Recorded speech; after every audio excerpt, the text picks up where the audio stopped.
Exatamente, você falou perfeito. O que interessa aí é a quantidade. A gente sempre fala que em medicina a diferença entre o veneno e o remédio é a dose. Uhum.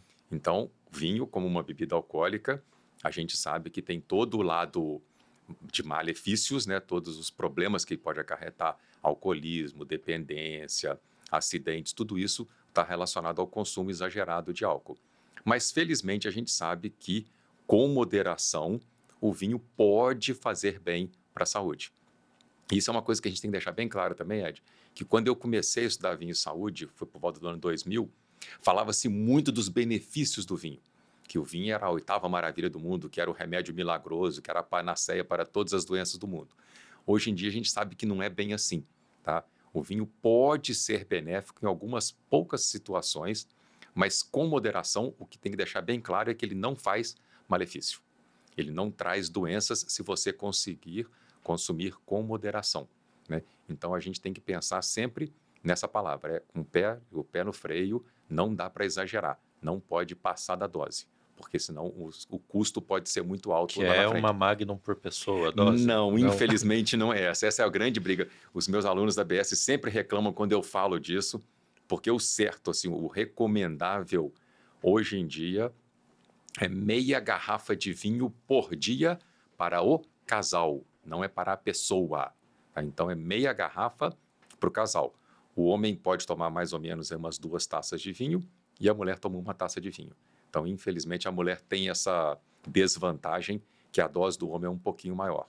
Então, a dose ideal é meia garrafa por dia para o casal, tá? E o ideal E é que não é seja e acumulativo, não é né? acumulativo. E o ideal é que seja 3 vezes por semana. Tá. O número mágico é moderação e regularidade. Dia sim, dia não, meia garrafinha de vinho para o casal. Eventualmente, a gente sabe que numa festa que você vai, você pode passar essa dose, mas esse excesso não pode ser a regra. Ele tem que ser a exceção. Uhum. Começando então pela parte que é a sua área mesmo, né? O que Ah, que o vinho traz de benefício para o sistema gastro? A gente sabe que o vinho, a grande vantagem do vinho é ter o álcool em pequenas concentrações. Nós estamos falando de 12, 13, 14 graus de álcool, né? Que é muito menos do que uma vodka, do que uma whisky, do que o gin. Então, essa quantidade menor de álcool por ml de bebida é benéfico. E o vinho tem várias substâncias, tá? Principalmente os polifenóis, que fazem muito bem para a saúde. Esses polifenóis têm uma ação antiagregante plaquetária, eles têm uma ação anti-inflamatória e eles têm uma ação antitumoral. Então, você pode evitar alguns tipos de câncer, você pode diminuir a chance de você ter um infarto, de você ter um derrame, por conta desses benefícios do álcool e dos polifenóis.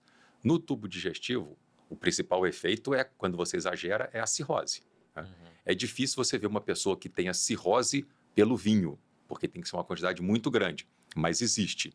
Algumas pessoas falam, o vinho não dá cirrose. Tá, se você exagerar, pode ter. Mas com moderação, você pode ter uma diminuição até mesmo do refluxo, você pode ter um tratamento de úlcera, o álcool do vinho pode matar uma bactéria que a gente pode ter no estômago, que é responsável pela formação de úlcera. Então você vai lá, mata o Helicobacter pylori e você não tem mais úlcera. Então você pode evitar algumas doenças, tá? Existem trabalhos uruguaios que mostram que você pode diminuir a chance de câncer de cólon tomando doses moderadas de vinho. Então a gente tem essa parte toda digestiva de benefícios que a gente pode encontrar. E tem diferença então do tinto para o branco, né? Quando a gente fala principalmente nessas concentrações de polifenóis ou não necessariamente? Na grande maioria dos artigos, eles misturam vinho branco com vinho tinto. Existem alguns poucos trabalhos, principalmente para câncer de próstata, onde eles mostram que o tinto é um pouquinho melhor do que o branco. Mas se a gente parar para pensar que o grande mocinho da história é É o o álcool, álcool. os dois têm, então faz pouca diferença, né? E os brancos, eles têm outros polifenóis. Ele não tem tanino, mas ele tem outros polifenóis que também podem fazer muito bem para a Pensando que é saúde. o álcool, então o consumo da cerveja também seria benéfico nessa mesma situação ou a composição dela difere um pouco que A não? cerveja também é benéfica, tá? Porque tem um pouquinho de álcool, mas os polifenóis do vinho, eles são mais intensos, são mais presentes, então ele acaba sendo melhor. Por isso é que o vinho levou a fama e não a cerveja, não a vodka, não o uísque, etc, né? E é bom deixar claro isso, Ed, que isso não é uma coisa de agora. 2200 antes de Cristo, os antigos egípcios e os antigos sumérios já prescreviam o vinho para tratamento de várias doenças. Não se sabia por quê, né? E só foi descoberto nos anos 80. Então você vê que passou de 4.000 anos a humanidade consumindo vinho sem saber por quê. Aí depois, a partir da década de 80, começaram os estudos mostrando que com moderação e regularidade pode haver benefício para a saúde.